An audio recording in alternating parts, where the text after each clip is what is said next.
You saw the ball, you fell in love with the ball didn't lie, and here we are.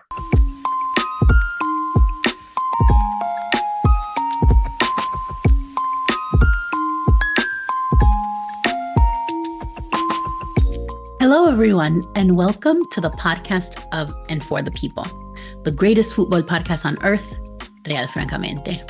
My name is Franca. I'm your host, and I am so grateful for each and every one of you. Are you ready to buy us your football content? Let's go. And now look at us suffering every single day. All we know is suffering. Came from the bottom. Now we're even farther down the hole. We're doing it. We're literally we're coming back to that 100%. Okay, here we go. Ready? All right. Hello! Oh my God, this is so exciting. We have another guest today, and he's my favorite. He's my favorite close personal friend. This is Aaron. He's a massive Arsenal fan. He works in the media. He is the stats guy, and no matter how many times he tries to patiently explain XG to me, I still don't get it. Give it up for him! Hello. Good to see you. I'm Good so to see excited. You, my United / Arsenal adjacent supporter. I swear I'm a United fan. That's the name of the episode. Lies, everyone. She's been lying to you this entire time. Oh my God! I said don't say that on air. Why are you trying to out me? North London is Franca. Never out someone against their consent. Okay, this is so rude. I mean, someone. Listen. So I support the Bundesliga, and like someone had tried to out me as like a Bayer Leverkusen supporter, and I'm just like, where does that even come from? They're just like making shit up. Like, look, I have been to Arsenal Stadium more times than I've been to the Theater of Dreams. So, but that's just neither here nor there. That's neither here nor there. My affair with Henri, we can't talk about on air because I have an NDA. So, I literally talked to a friend once who didn't understand. They were a United fan. It wasn't you, and they literally could not understand why Old Trafford is called the Theater of Dreams. And I was just like, okay, I'm just gonna like. There's some things you should just Google. Just look it up. Like, I don't want to be rude or anything, but I'm gonna be rude and tell you to look it up. So maybe you're a better United supporter than she is. Well, listen, look, hot take, chili, like spicy take. The thing is, like, a lot of these fans, let's be honest, they started being fans when the US started showing games. That's it. They're not, they and even then, like, probably when NBC got it. So like, they're not, really like. I was today years old when they decided to support the game. To be fair to NBC, I know they dumped a lot of money into keeping the rights for the English Premier League. I do want to credit them though, because I feel like ever since day one, they've done a brilliant job 100% of covering the league, and they could have pulled like an ESPN in the way that they cover La Liga or the Bundesliga, where it's just, we'll have someone, at the desk and maybe someone in a booth that's, commentating the game. They've gotten better about having sideline reporters for certain matches. Like if it was like the El Clasico, they'll have someone on the sidelines to talk about the game like during halftime or whatever. It's just not really enough for me. There's something about the presentation of the English Premier League for NBC that just like they do it right. Look, I'm close personal friends with Rebecca Lowe, so you don't have to convince me. Yeah, she needs to be promoting this podcast. Yeah. Oh my God. Let's get her on. And let's get her promoting it. No, I do agree. All joking aside, amazing work that they do. And like for United Stations, the fact that they really did, they have their token United Station on there, whatever. But like they really did get like solid people. And Rebecca and the two Robbies. So like Yeah. 100%. We like I And think yeah. I think Tim Howard, like at the start, like he was kind of and even I knew even some USC fans who were just like they don't like his commentary. But he's gotten better. I think he's Um, gotten better. I do miss Kyle Martino. I do miss oh yeah, yeah. yeah. Where did he Yeah, go? he actually, you should follow his journey. So he left because of mental health reasons, and he was very vocal about it. And he talked about like mental Got health it. and media and all stuff like that. Got And it. he's doing really cool stuff in New Okay. York City now. Actually, he has opened up like a cool spot that's like kind Hmm. of like part lounge, part viewing party space, but it's like a really cool spot. So he's doing stuff. He just left the spotlight, which I admire that he was, open about it. Yeah. Yeah. So yeah, so he's so shouts to Kyle Martino, whomst we love as well. Yeah. Let's Wow. talk kits real quick. Let's talk kits real quick. Because Yes. look, I have already, as of time of recording, where I post my recording selfies to my stories, and I've already gotten called out by United fans, whom again, shouts to y'all, love all my followers. Literally just like responding like to this kit. They're new Wait, because we that have a couple they new followers. wait because you're wearing the kit Yeah. or Because as far as they're Hmm. concerned, I'm a United fan. They're new followers. We don't come for them. But they don't know about my Arsenal adjacency. And I know, y'all. I know. It's I mean, you to know me is to love me. You listen, I'm an enigma. yeah. I mean, we both are, and the way that Don't I see it is the way that I see it is like don't take yourselves too seriously. Okay, exactly. like Exactly. the fact that the matter is that like I like to compare football, the global game, to college hand egg in the U.S. in a sense that um, there is real tribalism that is rooted in communities, particularly in the South, where I live, where we have the Southeastern Conference. All but one of the schools are public. Um, these schools have like they are built into the different communities across the region. So like I grew up in Alabama. It's like, okay, well, from birth it's going to be, are you Alabama or Auburn? I'm in a house divided. I do happen to be an Alabama fan, but my brother is a Auburn fan. So Roll Tide. so yeah, and yeah, exactly. Roll Tide for no reason. You can literally say it for anything. I mean, but like likewise, you have like families in the UK where it's just like, okay, well, you're in North London and your cousin might be a Tottenham supporter. Okay, so Mhm. fucking what?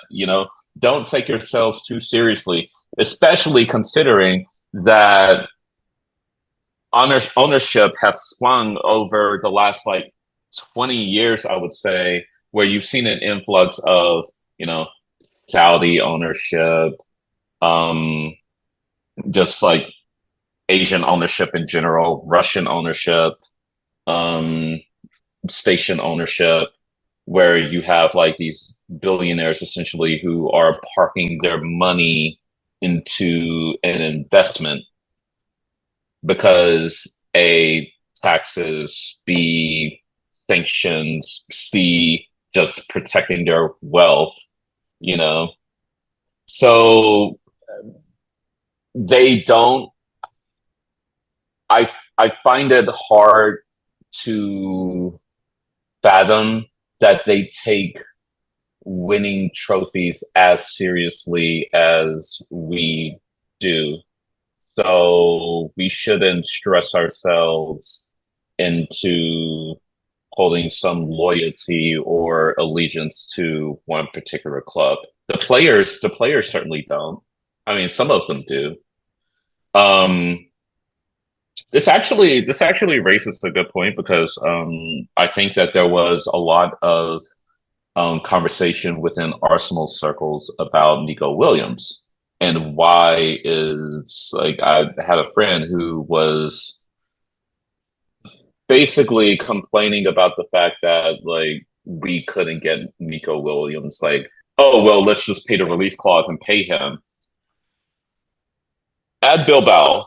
Okay, at Athletic Club. I'm not going to talk about Sociedad. Okay, um, at Bilbao in particular, they have a very stern policy where they don't like just go willy nilly buying players. All of their players are homegrown. Okay, they they pay their players very, very, very well as an incentive for them not to leave. That's what they have to do to compete against those billionaires who are trying to scupper up their players. Okay.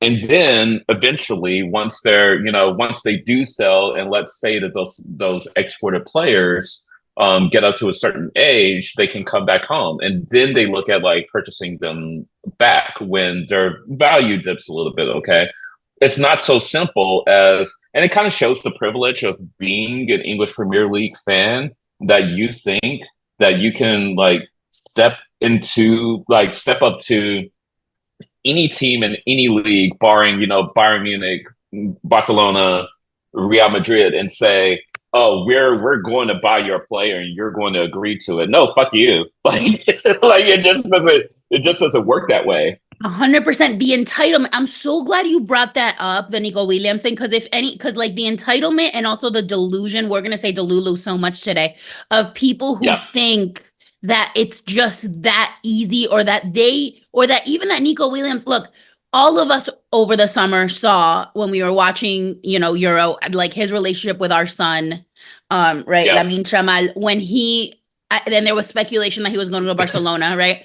If Yummy Lamal. anything, yeah, I mean Lamal, which it devolved. His name devolved throughout, and we did it with the Araujos as well. I mean, that was a good Yeah. time in the Discord, by the way. Good plug. Good Bravo. time to plug the Discord. Join us, Araujo and Araujo too. But our son and him are like besties, right? And the fact that there was Yeah, speculation he was going to go to Barca, I think that would have been the most realistic move. How that would dare have been you realistic. think that he would consider? I listen at, and again, we'll go back to talk about the kids in a second. Like, and I respect Arsenal very much for many reasons. I think Yeah. Arsenal at one point, remember we did this kind of anecdotal thing, but it turned out to be real that like Arsenal was the blackest team in Premier League for like a year or two. I don't know if that's still Yeah, true. We'd have to 100%. do it again, but like. Yeah. But like, I mean, it's respectable, right? What Arsenal's doing, and still, like the entitlement that's the piece that I think is the nuance where we're like, I'm a Premier League fan, and I think I'm more a fan of the league than like that loyal to my team. Although I have to say a parenthesis here, which is that like I wouldn't wear a rivals kit in any other league. Right. Like this is Right. myself, right? But Right. the when people have an issue with this, it's not from the same standpoint. But anyway, all of that aside, like yeah, the entitlement and the delulu of thinking that Nico Williams, that you could just be like, oh yeah, I want him. Why didn't we get him? Bitch, did you ask him if he wanted to go to fucking Arsenal? Because Exactly. La Liga, let's save this for later, but I'm just gonna drop this little snippet right here, just a little Salt Bay action, okay? La Liga is the greatest league in the world. Change my mind. But let's talk hits. What are we wearing? Yeah. I literally came on here and Yes. I just want to say that I came on here prepared to be mad, and I did not tell Prepared. Aaron what I was wearing, but I was thinking, I was like, maybe we're in sync and he'll wear the same kit. Did not, but close enough because it's from the same line. Look, I just want to say this off the bat. First of all, I hate what Adidas is doing with this like uniform thing where they put all of the kits have this and then the thing on the shorts that looks like the harness. Hate it. I Hmm. hate it. But here we are with Adidas. You'll never convince me that this is not a kit for Palestine. I don't want to hear otherwise. That's it. Like that's it. So I have the same kit. And by the way, side note, so one thing that I do like about this Mm-hmm. is the fabric is a little different, like it's stitched Yeah, differently it is. It's like than the rest of the holy. kids. So Yeah, I kind of like that. It's kind of meshy. it's Um, meshy. Yeah. but I was at the bar for the first game, and I was joking around. I was just like, oh yeah, this is the Palestine kid, and like these two, like this older couple were like, what do you mean? And I'm like, okay. Chill. Like, Chill. Like, yeah, let us just have this like, one thing. Look, yeah, regardless, and yeah, I don't think they got it. no, of course not, because like, come on, United Stations, right? But regardless, I Yeah. do think it's cool. Obviously, we're not Delulu. We want to have our own reality where it is a Palestine kit. But the fact that it is for Black culture, Yeah. that Yeah. is already like they're leaning into it with they had their Jamaica kits and warm-ups and all that stuff. So I love this kit so much. Shouts to my kit plug. And I had to wear it in honor of you being an Arsenal fan. And I worn Arsenal kits before. Look, Arsenal has had I also believe that this is no longer the case, but they had their heyday where I would say this all the time, even publicly, like they had the best kits in Hmm. Premier League for a couple Yeah. years. They peaked, I believe, at the one that was black with rose gold. But Yes. in those years, they had like Gorgeous kid. some really amazing kits. So like, look, we're gonna give. I don't know what Adidas, what kind of contract they have that specifically Arsenal gets all the special treatment, but we'll take it because it gives us Yeah. beautiful kits like ours. Tell me about yours. Well, I want to say, don't quote me on this, but I want to say that the same designers of the away kit actually, so this is a training kit Hmm. or or a pre-match kind of like lifestyle kit. I Hmm. believe that it was designed by the same group or slash company or whatever that designed the black away kit for this season. Hmm. I Um, think that's fair. so yeah, I did.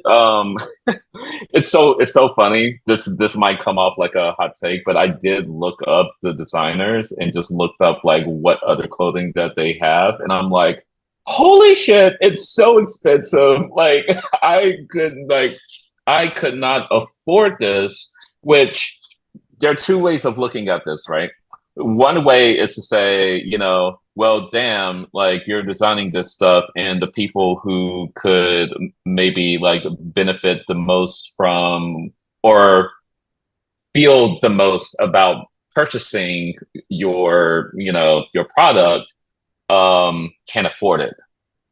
You know, on the flip side, though, um, you don't want this stuff like ethically. There is an ethical question in this too. It's just like the reason why clothing is so cheap is because of like the various ways that it's like manufactured. In sweatshops. So sweatshops, exactly. Yeah.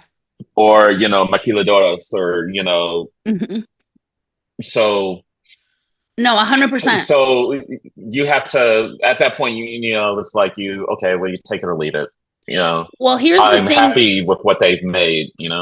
I know I love what you're saying because honestly, first of all, let's talk about the fact that kids have become like streetwear. I think Yeah. football is one of the few, if not the only sport where you can wear a kit to dinner and it's fine.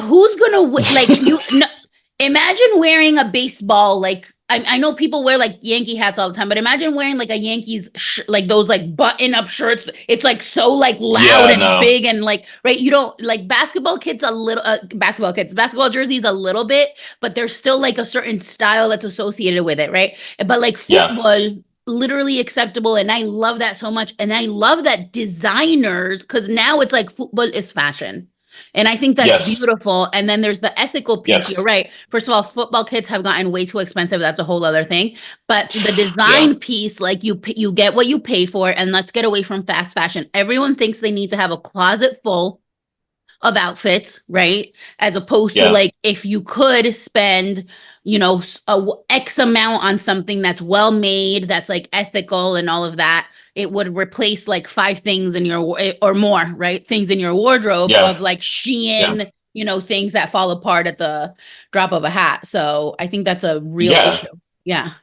I mean, case in point, if you look at Copa America, Oh my God. when if you went to any of the Argentina matches, you'll see that you'll have like tons of people who are like walking up to the stadium. They're selling, like blank, Yep. Argentina kids. They're selling Bootleg. Messi kids, and Hmm. yeah, they're all bootleg. They're all, Yeah. counterfeit. And you know what? Like when you compare the price of those kits, let's say, they have a bootleg kit for like 25, $30, or even $50. Okay. Like let's just be generous and say $50. You get into the stadium and they have a booth to sell three different kits. Okay. There is the nameless kit, there is the Di Maria kit, and the Messi kit. And those are your choices. And they cost around like 140, $150, give or take. Hmm. Like, do you blame, considering how much tickets were for all of those matches, do you blame people for, you know, in this economy, like people spending, 30 to $50 on a counterfeit kit when no one's going to know the difference? No one's going to pull you over to the side and be like, haha, you wearing a fake kit. Like, no, it's just like a kit is an expression of who and what you believe in, you know? Yeah. Uh, that's all it is. It shouldn't be, um, it shouldn't send a message about how much money you have in your wallet, A hundred because percent. football is a sport for all, It's for you everyone. know, and it's tragic that it's grown as commercial as it has. Um, case in point, we're English Premier League fans, but back in the day, it was Serie A that was arguably the best league in Europe. And look at how they're struggling now. And it's all because the English Premier League capitalized on TV money, broadcast money before anyone else did. Hmm. So they got, first mover advantage. And if you're a big player, that's where you go, you Hmm. know? Hmm. 100%. Respect to players that, yeah, and respect to players that don't choose to, go to the Premier League. No, yeah, totally. And we're seeing a lot more like evolution in that regard. I want to pause and I do want to, Yeah, I'm glad you brought up Copa America because we didn't have this on the docket. So we're throwing this in here though, but because I yeah, want to talk about Copa America a little bit because this is a thing we spent so much time together virtually throughout the cups, both of them, right? Watching stuff, yeah, commenting on yeah. stuff, all that stuff. Where I thought you were going first with mentioning Copa America kits was the Uruguay debacle, which, by the way, we're still in it. Actually, yes. We're Yes, still in actually, it. like we haven't talked about this, and I haven't like kept up lately. I know that there's some other BS that's going on with this, so please like fill us in on like where we're at right now. Listen, it's it's embarrassing, is what it is. So Uruguay had obviously their whole life the contract with Puma, their whole life, right? It's a recent memory, recent history. Yeah, for sure, for sure. Puma contract. Puma, in my opinion, is the worst kit manufacturer. Puma kits are the worst kits. A, they're ugly, and B, they are Yeah, the fit is awful. I hate it. Okay, so they've had Puma, yeah, and so does Peñarol, unfortunately. So I'm stuck with Puma, like for them. So the time comes when people started to like almost rebel. Okay, people started to be like to like really like try to make their voices be heard. One thing about Uruguay yeah, is that people will riot, like people will strike, when necessary. People will like make their voices heard. So they started to be like, look, we've been telling you for years, we hate Puma. Like, what the fuck's going on? Even the players were like, we're getting offers from Nike and Adidas, and y'all won't take them. What is that? So a whole thing came out that was proof that we all already knew that Puma, the reason why we've had Puma for so long is because the company that runs everything, it's like the mafia that runs ALF and pulls all the strings. It's called Tenfield, which is a TV company. And they've had all sorts of disputes with the players and the players union because the players believe that they should get paid for their use of their image, their likeness, and Tenfield wouldn't do that for a long time. It was a whole mess, okay?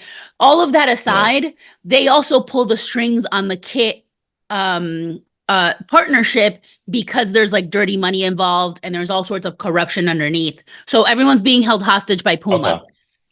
Okay. Fast forward to the like few months leading up to things being settled and ready for the Copa America. Big news drops. Well, first of all, the qualifiers, the games like leading up to the Copa America, they played in no manufacturer kit. I don't know if you remember that. There was a brief period where they played with kits that had Yeah. no brand. Yeah.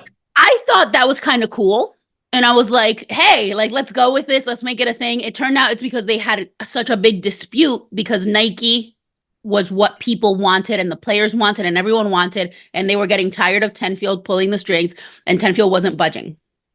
Finally, they said, okay, we'll give you a contract with Nike for the Copa America.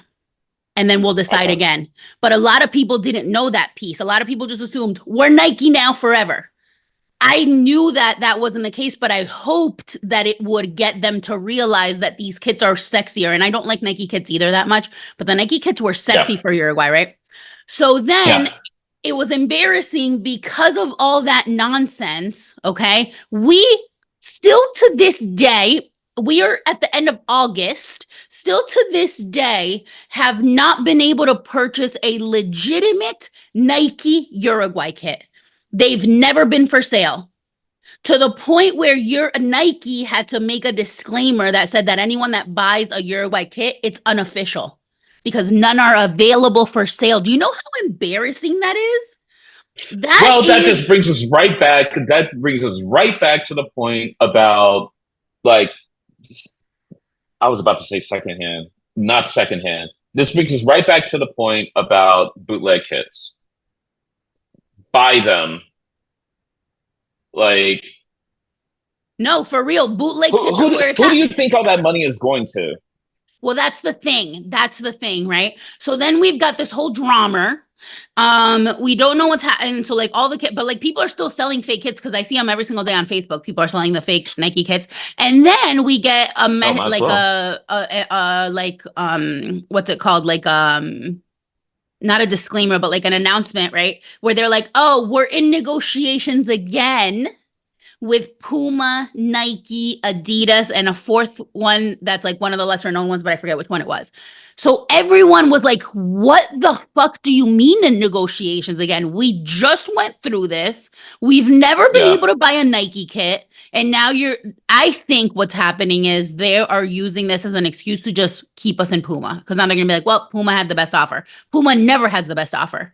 There's corrupt shit Right. going on, and that's why they get it. So I am embarrassed truly for La Celeste and for all of us for this is a papelón. This is a global embarrassment that like Yeah.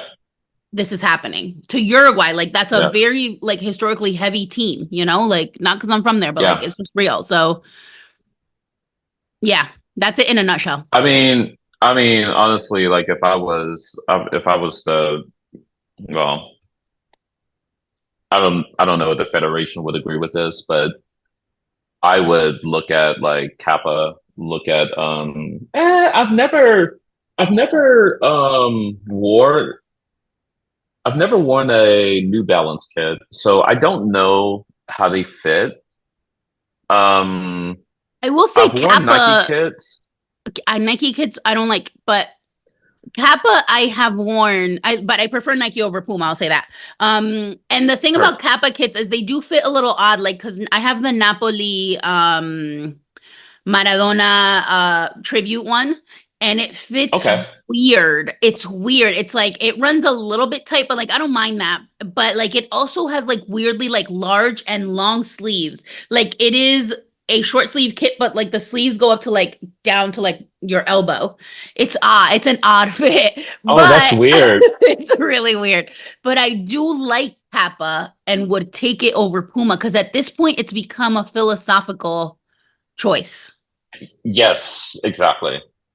mention Puma is on the BDS list. So Right. that's a whole other thing. But and so that's basically what's going on with Uruguay. I hate it. The other thing though that I want to touch upon with Copa America, because we haven't talked about this well, I haven't even talked about it, but we definitely haven't talked about it on air because this is your first episode on is Argentina and Yeah. everything surrounding all of the Yeah. narratives around. Well, first of all, Argentina winning, which everyone now hates Argentina.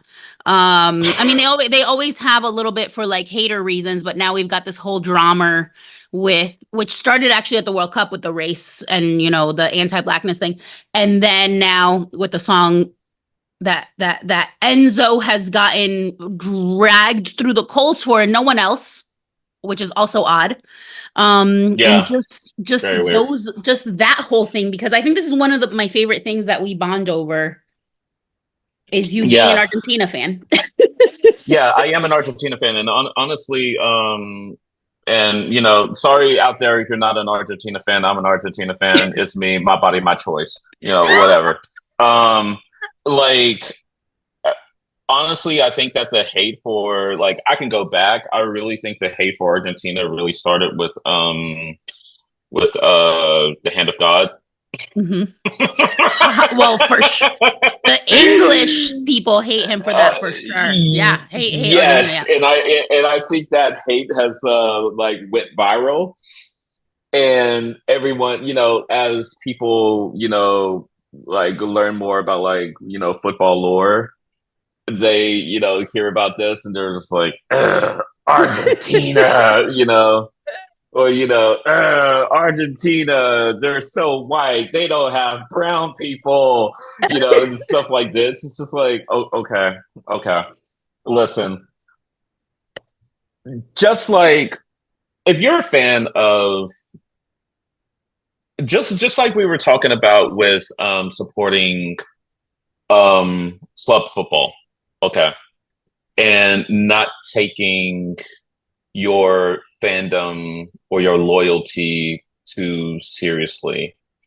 Okay, well, that's like notching it up a level when you're talking about national teams because you're literally supporting a national team. And let's face it, a national team is a reflection of everything about that country. And the reality is that every country on this green earth has something problematic about it that well, I personally can think of some exceptions, but that being said, generally every country has something that's like super problematic with them that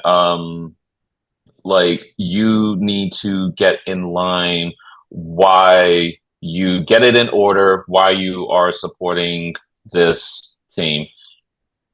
I support it for the football, you know.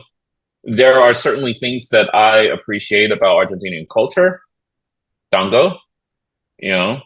I appreciate the origins of tango, you know. Black music. Um, yeah, it's black music, you know. Um, but I also I don't support Argentina blindly. I'm fully aware of the issues of the country. And I mean, you look at their current presidency and everything, it's like, okay, there's a lot to unpack there. As a USian, I don't feel that I am perfectly in the lane of being critical of another country and what goes on there because we all know that there are issues in the United States. So if I chose to support the United States, the USMNT or the USWNT, I would have the same issues that I would have supporting Argentina or Brazil or Canada, Mexico. Name your team, the issue is there. I also happen to like Germany, and God knows that there are issues with Germany. So, just you have to pick and choose your battles. Um, and it kind of runs contradictory to the stick with sports narrative. Um, I don't believe that you should just stick to sports. I believe that athletes have a right to express themselves in any way they choose. Um, but at the same time, as fans, it's up to us, yes, to decide, if we're going to remain loyal to a player or a club. Um, don't take too much offense if like a player lies, or rests on a position that you disagree with, you know. Um, and this is particularly for the stick to sports people, your players have opinions, they're human beings, they're sentient, they work hard, they face a lot of challenges, so they will have, opinions that have cultivated over time based on their own, personal backgrounds and stuff. That's totally fine.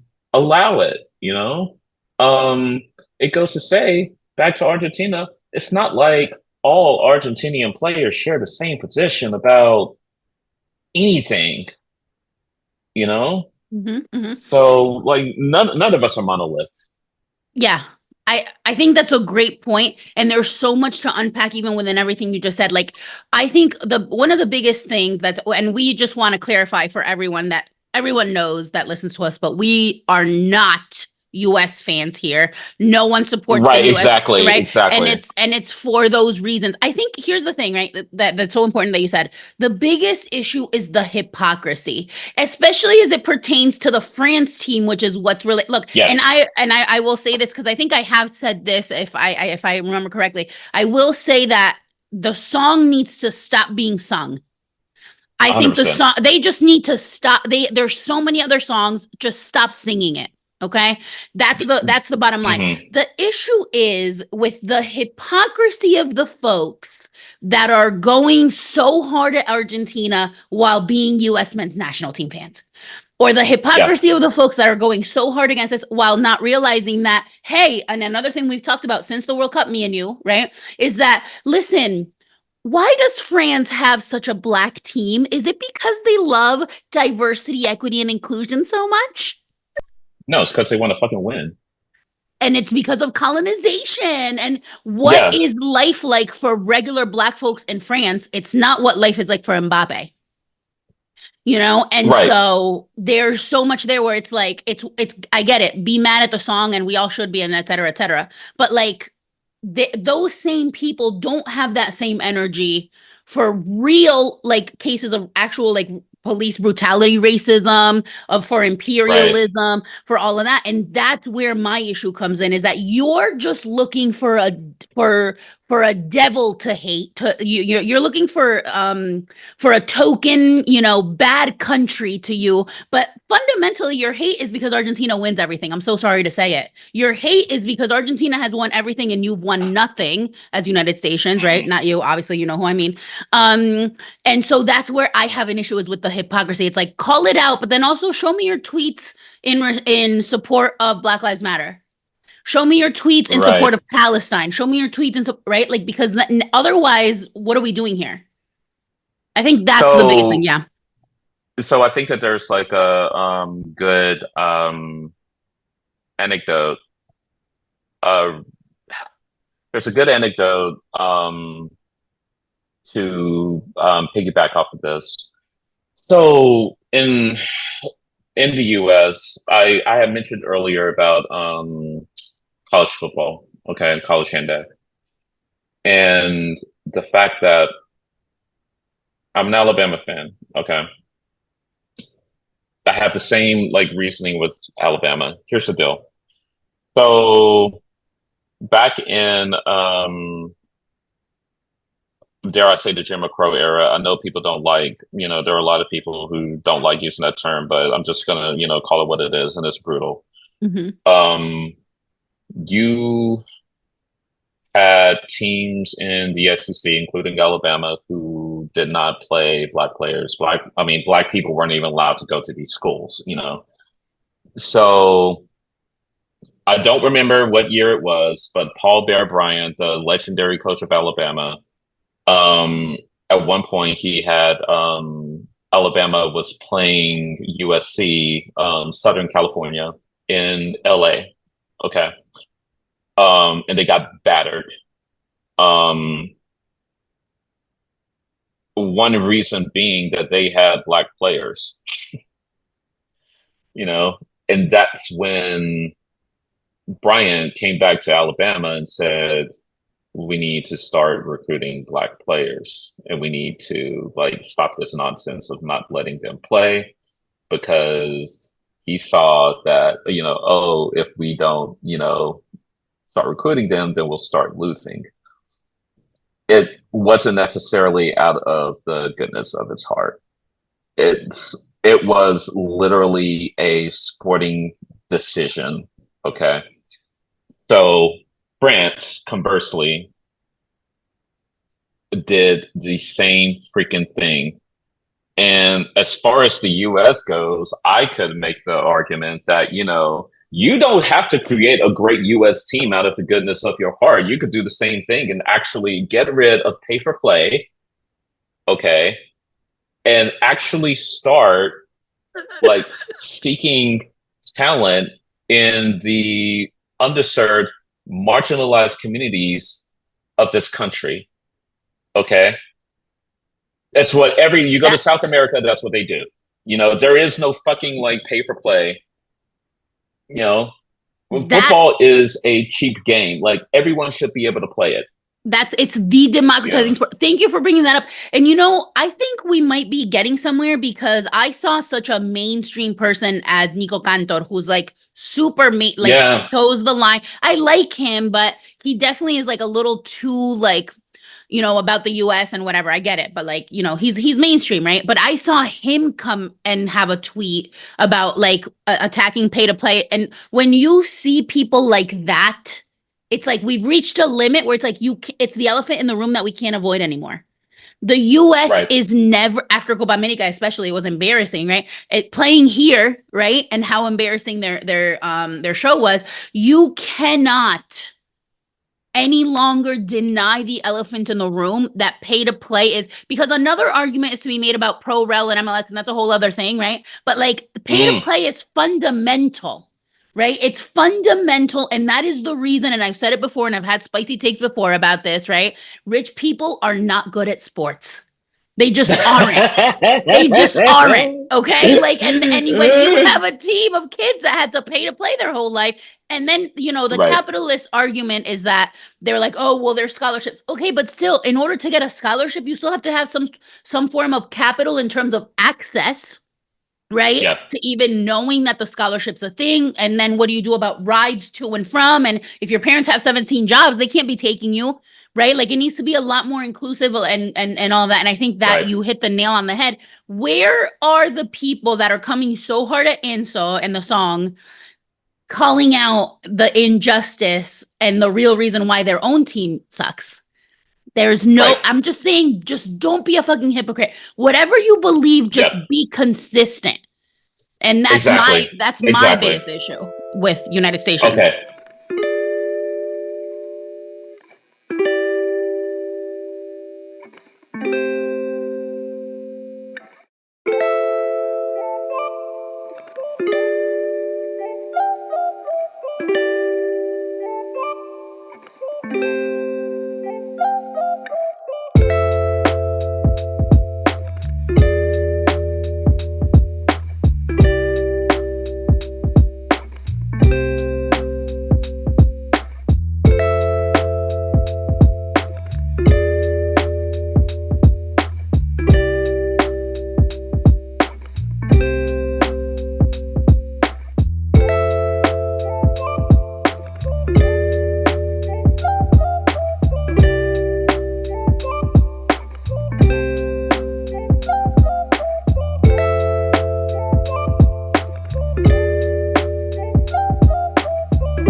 We did this a while ago. I don't.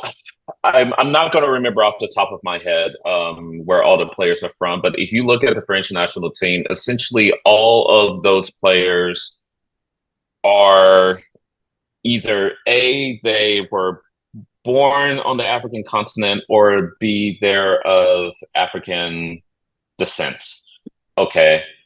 I again, we already said it, they're not part of the team out of the goodness of Francis Hart.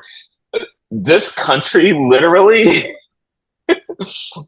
almost like elected a far right, government, and Marine Le Pen had Hmm. like straight up like went after Mbappe herself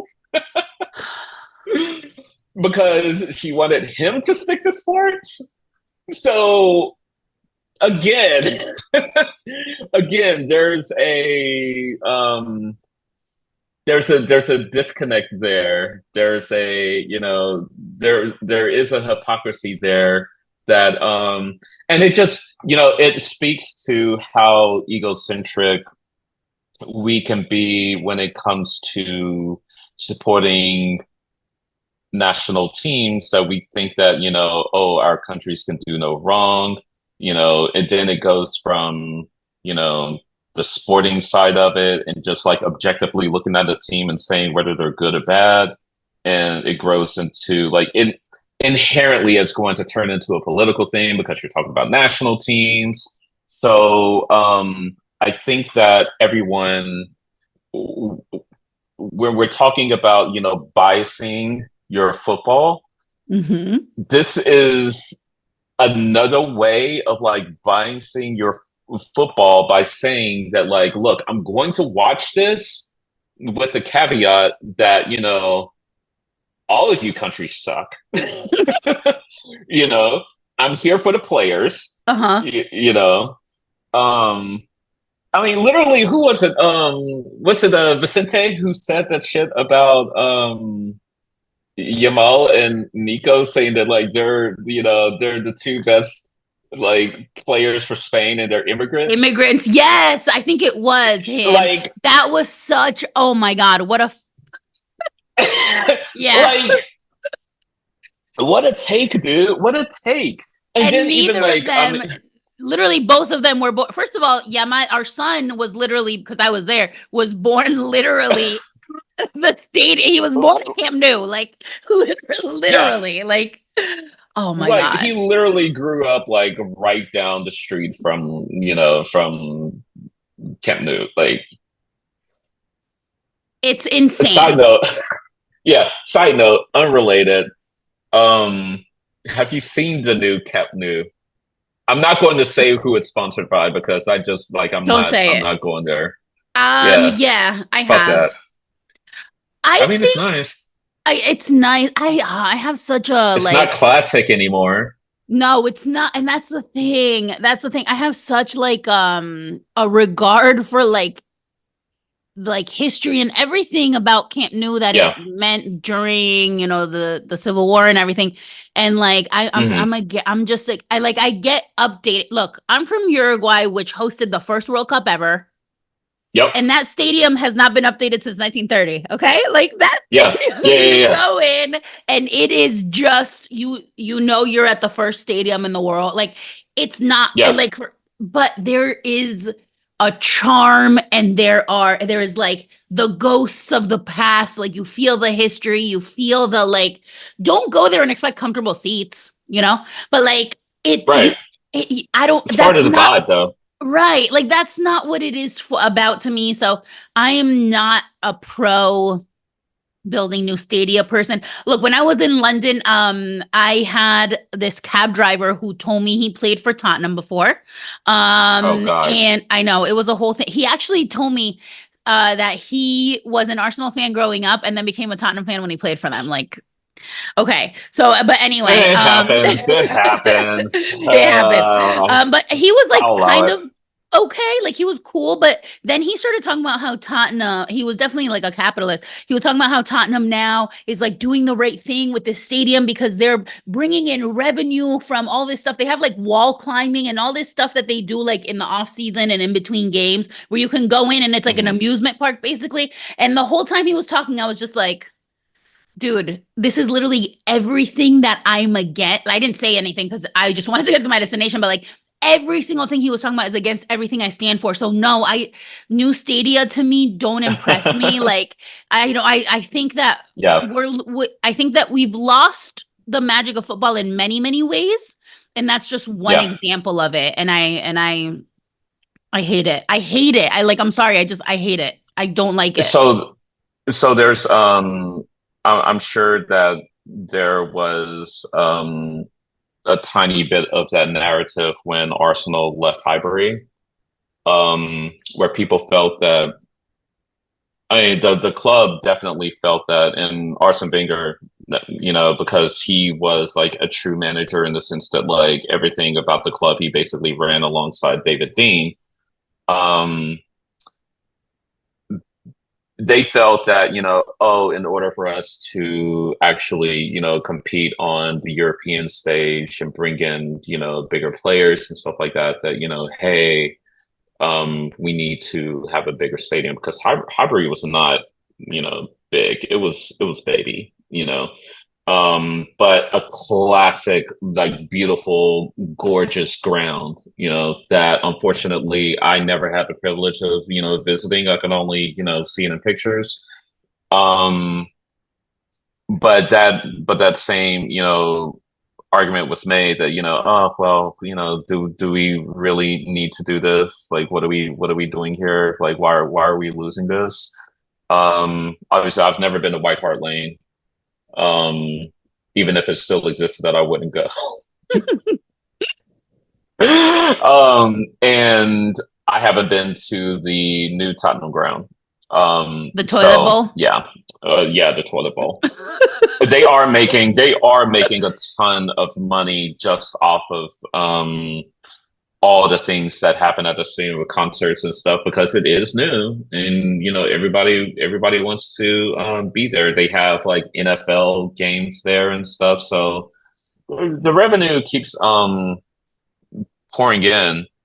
I think this is an excellent like segue to talk a little bit about what we thought we were going to talk about more, but like I do want to like touch upon this, right? Because we started out talking about the Premier League a little bit, and I want to go back to talking about like the deadline day, right? Decision day or what I forget what it's called Oh now. yeah, Um just deadline and day.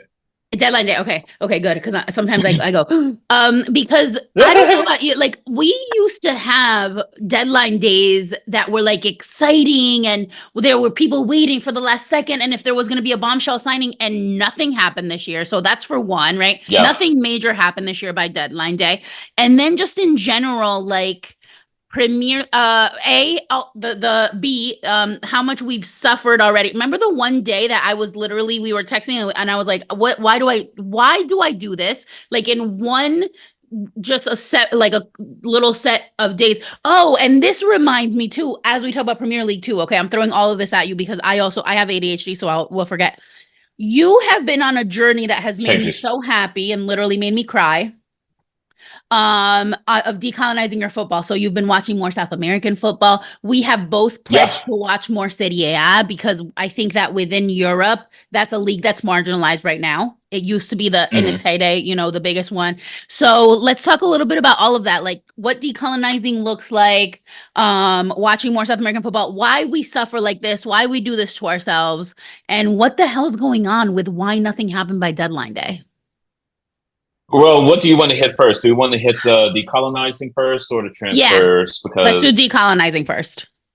okay, so um, obviously, everyone could tell that I'm an Arsenal fan, and especially when going back to when NBC picked up the Premier League, it was like, okay, great, like I can watch all of these games and stuff. It got to the point for me, especially like in tandem with Twitter, that I kind of got sick and tired of. and also some people that I know, I got tired of everyone sort of centering all of their football hours, meaning the time that they spend watching football, um, the content that they're consuming on social media related to football, all of these things, and censoring it around what is happening in the UK. Okay. Um, I came to a decision very early on that I just don't have time for that. You know, I'm very passionate about like Arsenal, and I'm not passionate about any other team for real. So why am I going to waste my time watching this? So, it actually started with me watching more like Bundesliga, and more La Liga.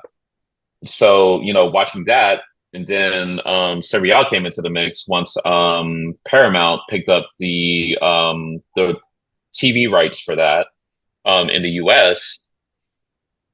So I'm watching all of these things, and it got me thinking because you see like transfers come and go, and some unknown player that you've never heard of, and he's like not European. He might be, African, or he may be South American. So I'm thinking to myself, like, shit, I really need to commit myself to watching football outside of Europe. Disclaimer, I can't stand MLS, so I'm never like going to go out of my way to watch it, So there's that. Um, but I literally dropped YouTube TVs just so I could pick up another service so I can watch the Uruguayan League. I could watch the Argentinian League. People, I know that like the Argentinian League is on Paramount, but I want to watch it in Spanish. So like I watch it there. Um, what other leagues am I watching right now? Uruguay. I'm watching Libertadores. Oh yeah, Libertadores de Sudamericana. Yeah. Wait, announce your allegiance to your Uruguayan and Argentinian teams, please. So I support Boca and Piraro. So Yeah, Peñarol has a new fan. yay. We have to get a kit. We have to, we talk about Peñarol, and then the other day, there was that team playing in the like the qualifying stages of Champions League that I kept calling Swiss Peñarol. What team was that? Oh God. Young Who was boys. that? Oh, BSC Young Boys in Switzerland. Yes, yeah. So Yeah. so for me, the world revolves. So I'm like, okay, there's Peñarol, there's German Peñarol, and then Yeah. now there's Swiss Peñarol. So like, But you don't like German Piñarol. I Like don't, German I Piñarol don't, I is don't. Dortmund. Yeah, no, I don't. They just are German Peñarol, but I don't support them. I have my team, my boyhood club, Mönchengladbach since I was a young boy, a young lad. Can you explain? Can you explain why you support Gladbach? Gladbach. Why do I support Gladbach? Gladbach. Yes, I will explain. So during the pandemic, it was another time. Like we lived a whole lifetime. A pandemic day. literally, like during the pandemic, everything was just wild. We started doing these Zooms, and we started like doing more like online stuff with football. And there were some people that Bundesliga was the first to come back. And remember, and they had the games that they were playing like behind closed doors with no fans. And I wrote an article about that. And then I actually turned that into a conference presentation. No, it was based on a conference presentation I had done in Sheffield, the UK. And I talked about like the importance of the fan and all that stuff.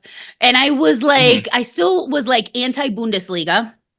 And obviously I like, if, people were like, oh, fans of this, fans of that. And it was like, I would never be a Bayern fan ever, never. Like never. And like, they win the league every single year, right? Man. And I was like, no. So then people were like, oh, this and that, whatever. I was like, all right, whatever. I watched more football during the pandemic, and especially at the beginning, than I ever have in my life in terms of league. So I was like, whatever, this is on, let me just put it on.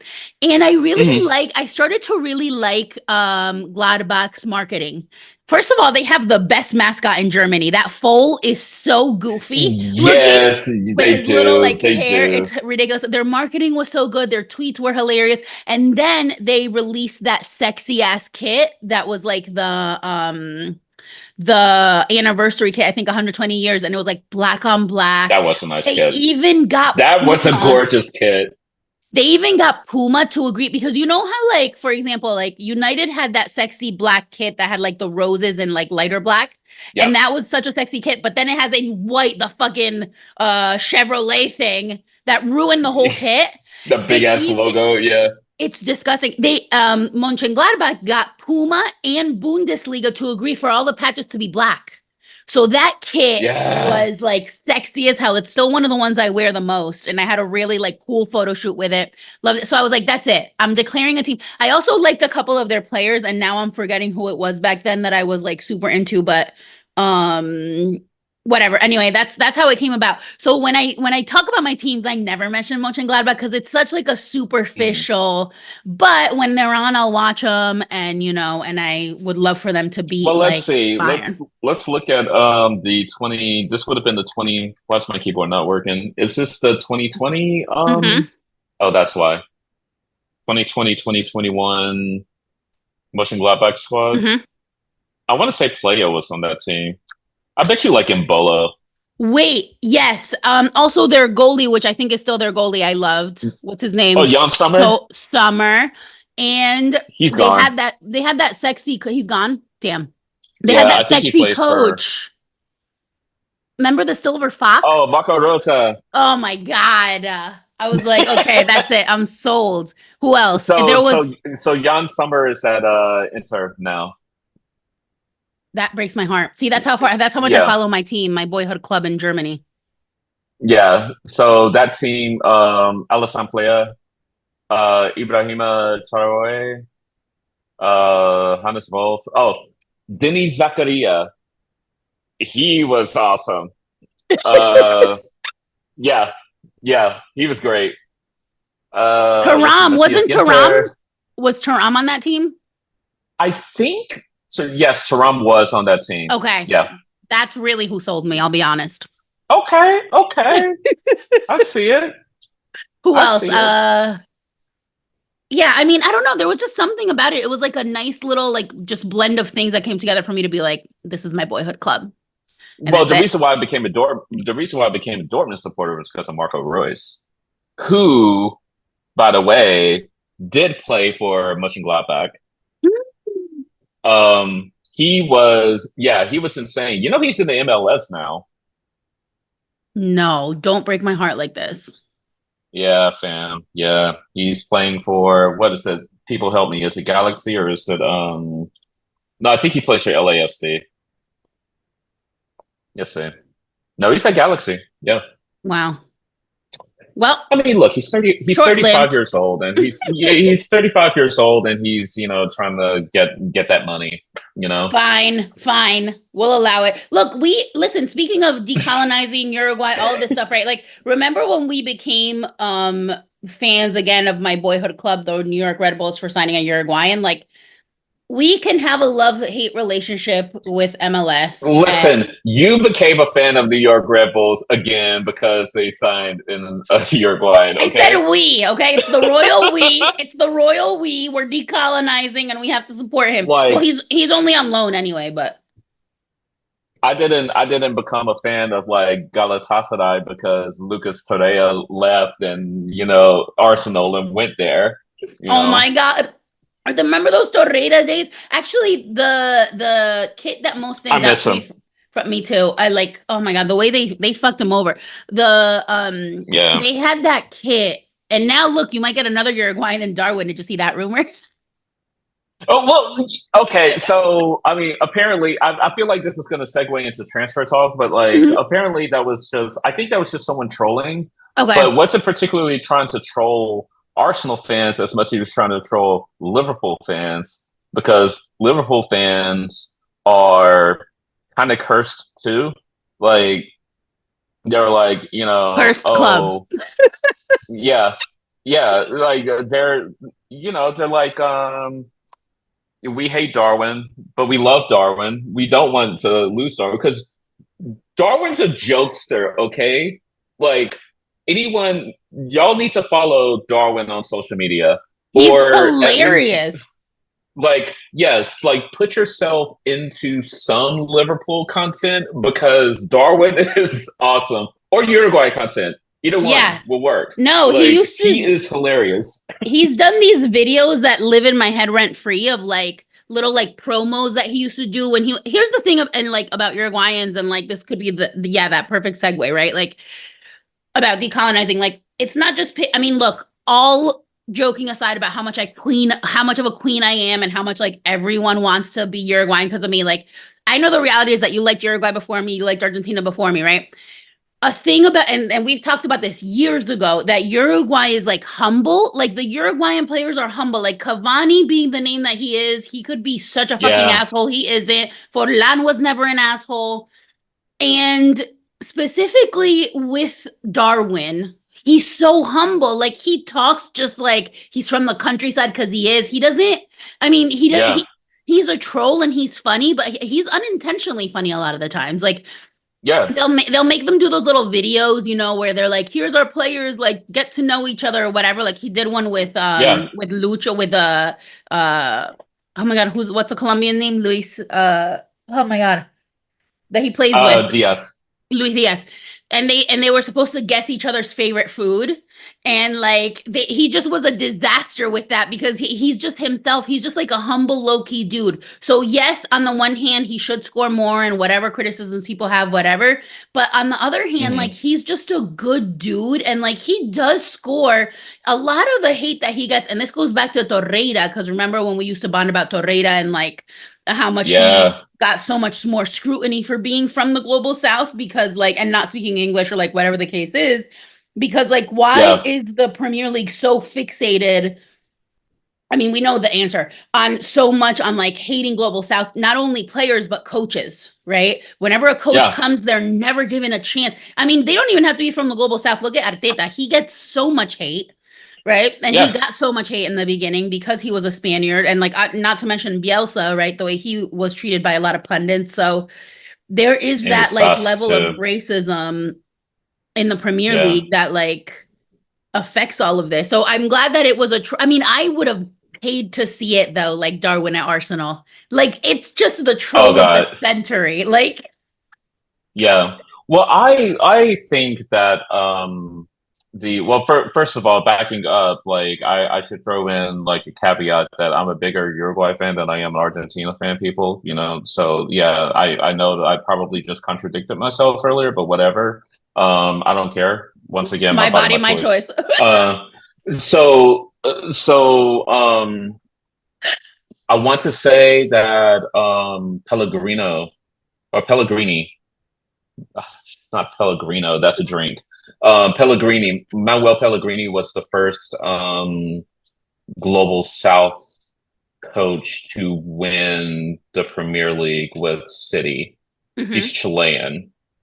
Um, and there haven't been a whole lot of Global South coaches since, Bielsa being one of them.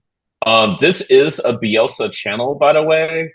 We 100%. absolutely love him. He is my father, my grandfather, and my uncle at the same time. Literally, literally. Um, yeah, I love that man. And I love his philosophy on life, on people, on football. Pep Guardiola loves him and calls him the greatest coach ever. You know, like winning isn't all about like trophies and stuff because if you look at his record, no, he hasn't won a lot of trophies, but it's what he's contributed to the game Hmm. and the way that he views culture that is, and the way that he speaks to the media, the way that he Hmm. speaks to his players is really, really beautiful. And even though like I'm not like a fluent Spanish speaker, but you could just like listen to him and the way that he speaks and be like, this guy really like fully believes and is fully passionate in like what he's trying to like part with people. You know, I And would yeah. love to like sit down and have a conversation with him, Hmm. you know? just And not to to, mention like what he'll call out, like to go back to the yeah, Copa America thing, but his famous press conference where he literally called out the FBI, your mom, your like basically, he the came for pitch, like everybody, you know what I mean? he Like came for everyone, it was literally so came for good. And everyone. who else does that? Like who else Right. does that? No one. It's becoming so rare. Actually, ironically, wasn't it one of the Bundesliga coaches a couple years ago that had a really like solid take on like money, modern football? I'm trying to think You of know who. what? I can't remember off the top of my head, But but I anyway, can totally yeah, see that. yeah, like it was someone Yeah. that like was like, oh, modern football, like it used to be like where people could afford to go. I forget what it was, but regardless, it felt very anti-capitalist without saying it.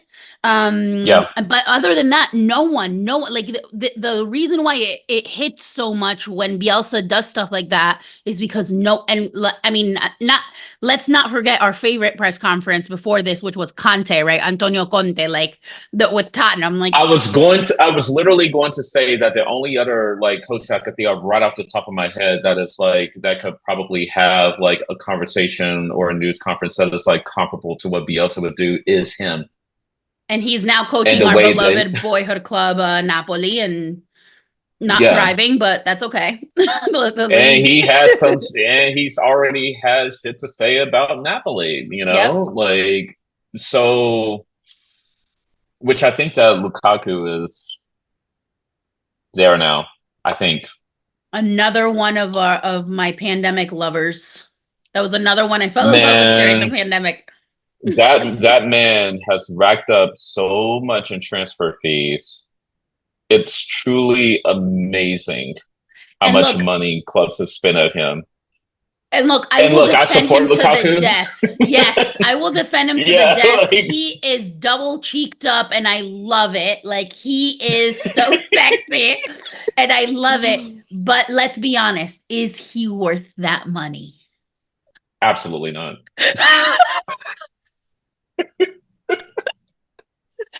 Agreed. It's just like, listen, like there was this whole like conversation about, oh, is Arsenal going to go for Raheem Sterling because we kind of need a winger. Like we need a winger bad. We need someone who to back up Baby Saka. Love you, Baby Saka. Our baby Um, Saka. yeah, yeah, like if Arteta's God, then the golden child is Jesus. Cancel me. Um, but people were saying, oh, we need to look at Raheem Sterling. That man makes 350 grand a week. Okay, which means For like what? he would be making more than Saka. You tell me who is worth it. And look, I loved that you man in know, his prime, but like, let's be oh, honest. 100%. He has to be up there in Well, age now. Like, he's 29, yeah, oh and shit, it people say feels he's like he's a lot 29 till older. he's 30. It feels I like he's a know. lot older. Damn. Well, because Liverpool started playing him pretty young. Well, remember when he had Like, that auntie hairstyle when he played for Liverpool? you know what I love about Raheem Sterling is the way that he runs. He Yes. kind of runs like, yeah. It's so good. That's gonna be a clip. No. I love it. Ah, I love it. I there's love this it. there's this whole meme about the way that different football players run, and this one guy, I think he did Sterling, he did Erling Haaland because he literally runs like a Nazi robot. robot. Literally, Yeah. literally, literally. Uh, Disgusting. Disgusting. I called him Nazi robot at the bar once, and like people did not like that. They were just like, "What do you mean?" I'm like, "Ugh. Yeah. Why I do I call him a have to Nazi. explain this stuff?" Yeah. Just don't answer. Just don't answer. You Yeah, don't. If you have to ask, you don't need to know. yeah. Football fans are um, the worst. literally the worst. Yeah, literally the worst, especially if they're United Stations. So you were talking about sort of transfer deadline day and how it seems to be like sort of fallen on its face. Mhm. I think that there are a few reasons for this, and this is what I'm kind of stressing to like friends of mine who are just kind of like, annoyed with what's going on. And they think that, oh, Arsenal, Arteta, and Edu are shit because they're not like buying anyone and stuff. And I'm like, well, first of all, just in the context of Arsenal, oh, well, the first couple of things apply to everyone. The fact that we had two major tournaments this year. We had AFCON was this winter, right? Mm-hmm. What's So that? three. So Is that three. when? Yeah, Mm-hmm. yeah. Okay, so three. Okay. You had the Olympics, so So that makes four. four. Um, you also have the new like profitability and sustainability rules in the Premier League, which means that like certain clubs can't go like willy nilly, just like buying whoever they want. For two straight summers, like Arsenal spent a lot of money out of pocket to get players in. Just on, I want to say, if I go to transfer market, so we spent around 100 mil for Declan Rice last season. We spent around 65 for, not ballparking. We spent around 65 on Kai Havertz. We spent 40-ish on Urian Timber. So right there, you're looking at like 200 million, okay, with no significant sales. Um, and the year before, we spent a lot of money as well. So, and this speaks to like the ethos of like how clubs want to manage themselves. Not everyone is like coked out of their mind and are just going to spend like $1 billion on players. Hello, It's Chelsea. like yeah, yeah, like literally, like Arsenal, they do like the ownership did see, enough in us that like we do need investments. We need to get some key players in to sort of prop up, the club for, the long haul, good enough to at least get us back into the top four and back into going into Champions League, because that was the first step. Now we're to the point where with the PSR and financial fair play that is that we have to adhere to in UEFA, um, we have to actually sell players, which is exactly what happened in this window. We weren't great at it because like a lot of these departures were leaving, till, the end of the window. But that again speaks to the fact that like you had a lot of tournament play that shrunk the window essentially, where no one wanted to do business, and you only saw maybe like a handful of clubs that were actually doing business, and even now it's not that many. So I would hope that people can sort of like temper their, expectations that, if we don't have a money printing machine, like Arteta's a great coach and he'll try to get the most out of his players that he can. If we don't win the league this year, which is what everyone seems to be banking on, like it is what it is. I mean, it's okay, City wins again. Oh well, the City, Like the thing about Chelsea, talking about their coke driven spending. Chelsea has always had a system in which they hoard players essentially and constantly loan them out. And if they decide, A, they're not good enough for the first team, or B, we just don't have a spot for you, eventually they'll, sell you sometimes at a profit and make some of that money back to balance the books and be in compliance. There's also the issue of amortization, which big fucking word, I know, but essentially it means so like, okay, well, we're going to give you this massive ass contract, but we're going to spread it out over like 6, 7 years. So these are the things that I mean, more or less, they're cooking the books, Mm-hmm. And we were talking about like capitalism in the context of football. It's like the rules are literally there to be broken, Like if they really cared about the sustainability of football as a whole, they wouldn't allow this kind of stuff to happen. If they cared about the sustainability of football, they wouldn't have let Barcelona pay as much as they did for Neymar.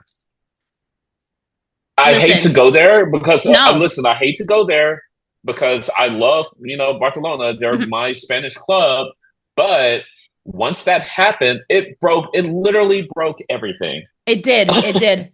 Well, and obviously, like, City is what it is because of the same reason. Like, Yeah, yeah, that is exactly. exactly where you see, and that's where there needs to be nuance, and that's where it's one of those things where it's like we're Barcelona fans, we're this, whatever. Like, it's not like Arsenal's immune.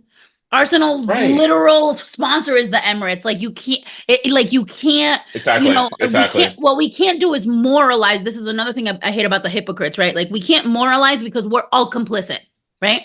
But Yes. at the same time, like, at what point do we literally as fans go, it's too much at this Enough point? is enough. Like, enough Yeah. is enough. We can pretend to look the other way. This is why so many Barcelona fans are suffering. And I'm suffering. Like, this season's been good so far, 2 for 2, like, right? But like, Yeah. we're not in a good moment as a team. Right. But honestly, first of all, what was going to happen when Messi left? What did we think was going to happen? For starters, right? Right. Um, Right.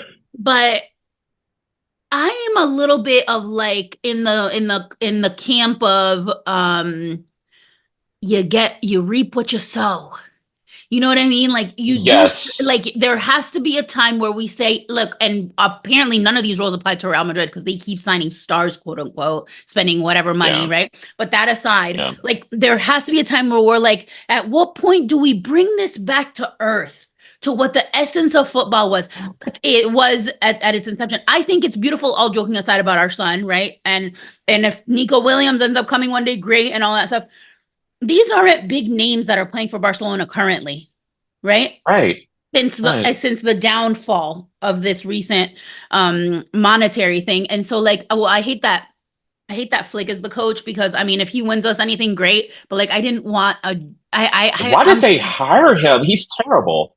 I didn't want him. So, but like, all of this aside, I'm like, we're kind of in a moment where we need to be introspective about what Barcelona is and was, and what football is and was, and how, because we both love Rasho too, the Rasho Ashicano, right? Like, because of Yeah. Yeah. what Yeah. they Yeah. actually stand for as the leftist club, all that stuff. And it's like, we have to at some point grapple with it. How are Right. we, going to practice what we preach if we continue to turn a blind eye to what our own teams do? So of course, 100% that needs to be called out. And I almost am like, you know what?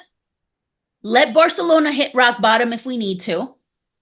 Hopefully not, Yeah. but fandom aside, to see if it like shakes anything out of this like moment. I mentioned before how last week or whatever, whenever it was like, all I know is suffering. All I know is suffering. Peñarol had lost. I don't know. Peñarol had, yeah, I think Peñarol had lost. Boca had lost. United lost in the Boca last lost. second. Yeah. Gladbach had that massive loss, and I can't let this Yeah. episode end with a side note because it just popped into my head that we have got to mention the like horrific moment that Uruguay is living through with the death of Juan Izquierdo.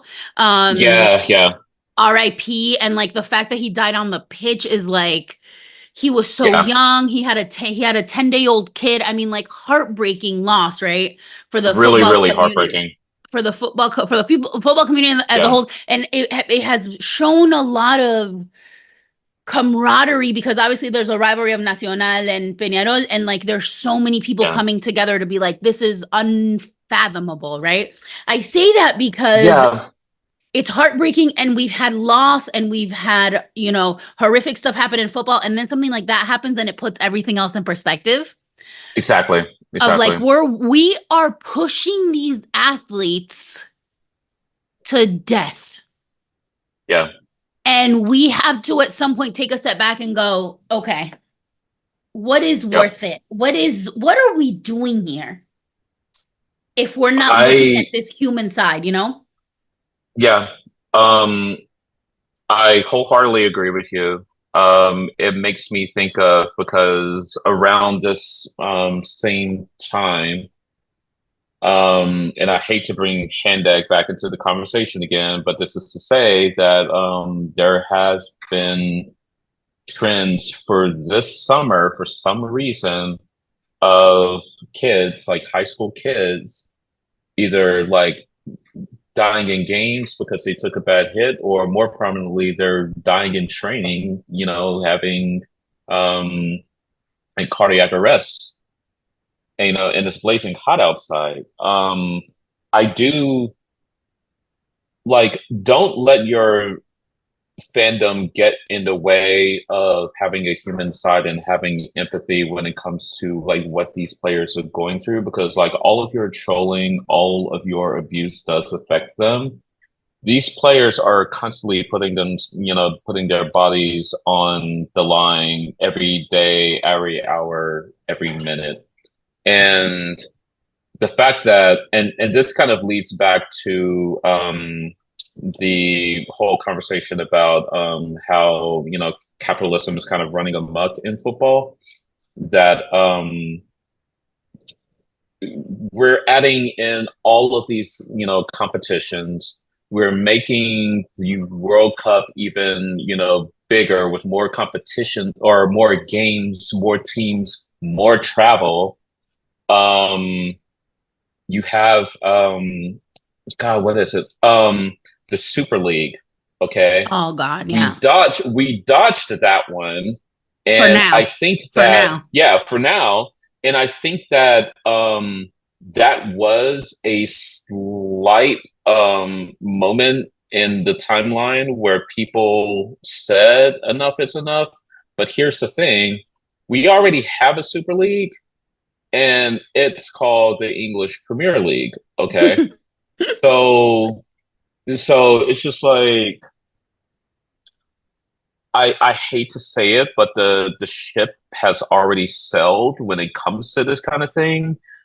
I think that there are moments that you could look at in the future and say that they could be possible breaking points. We didn't really get that breaking point with the World Cup in Qatar, okay? But there's going to be a World Cup in Saudi Arabia, and it could get messy. It could get really, really bad. I think that's the next thing that we have to look forward to, like seeing how that plays out. Hmm. Um, and it's hard. I remember us having conversations back in, God, what year was the last World Cup? 2022. 2022, yeah. God, my brain doesn't work. Um, but we were having conversations about, well, shit, like obviously we don't like Qatar. We know like what went into um building up this World Cup. And by the way, not just this World Cup, the one in Brazil, the one in Russia, all of these competitions, the modern competitions, especially where you have cities or countries who don't already have the infrastructure built in to host a major tournament like that. And then they go on, some sort of like spending spree in order to like rush build these, stadiums and With slave build labor. these Hmm. stadiums in yeah, with slave labor, unsafe working conditions. Um, and then they end up losing money in the end because they hosted it, and now they have these stadiums that are sitting, vacant essentially. But back to Qatar, we had these conversations about, well, shit, like I don't feel comfortable watching this, and I think that many of us acquiesced to the, we love our football and we want to watch our, favorite players, and it again goes back to, hypocrisy that like be just imploring everyone to be more self-aware about what they're watching. You know, No, I I get 100%. it. Yeah. Like you can say that you're anti-capitalist, and that's fine, but be self-aware to the fact that we're all like at certain degrees of consumerism. So none of us are like innocent in this regard, and it's sad. You know, It's, yeah, yeah. like when you the sport in and of itself, is not the problem. It's the business, you know? It's the yeah. And we get dragged into this. And, you know, it's like the saying goes, so like every time I'm, trying to get out, they drag me back in. Like this is it, you know? Yeah, yeah. I mean, think of how hard it would be on yourself if someone told you one day that like, oh, like you don't believe or you disagree with the principles that are being carried out in the business of football, so therefore you can't watch anymore, you personally cannot watch the game. Like, Right. that's hard, Right, you right. Well, know. and that's the thing, and I'm glad you brought that up because exactly there is a lot of hypocrites or people who do things for clout, which I think is really interesting when people do things for clout and pretend to be anti-capitalist because it's like, what clout? Like, I wish I had some that maybe I could Right, pay my bills. You know what I mean? But like all of that right, aside, you know what I mean? Is that exact hypocrisy? It's like we can't moralize. We can't pretend that we're superior. And this goes back a little bit just to tie it back to some of the stuff that we talked about earlier. It goes back to that same hypocrisy of being like, well, Argentina's so racist, but we're like just this perfect little, whatever. Or they'll like the pro rel bros who are like, oh, I'm pure because I only watch, the whatever the second league is here and MLS sucks, hmm, but it's like, oh, you're so close to the point. MLS does suck, but why? Because you're also complicit by supporting anything in the US. So there is that like right, lack of being able to, I say it every single day. If I was true to my values, I wouldn't watch any of this shit. But the reality is right, that we are all human. We contain multitudes and we contain contradictions. And I was born like this. This is the closest thing to our religion I've ever known. So right. while I'm alive, unfortunately, I'm going to watch as sustainably as possible. I'm going to call out what I can, but in the same turn, I'm complicit. I know that, and that's I think the difference between those folks who have literally zero possibility for a rational thought or like any sort of critical thinking. They don't make those connections, and I think that's the beauty of spaces like this existing and people like you existing. That like we can have these discussions and we can make fun of others, Yeah, yeah, and have that real like fundamentally critical thought that I think I would die without. You know what I mean? I can't right, imagine just going through life on vibes and just being like, not a single thought. I joke around a lot how right. I'm like, I wish I was ignorant because I would be happier. But truly I I could not say that all the fathom. time. Right? We say it so much, Yeah, but like imagine really actually being like them.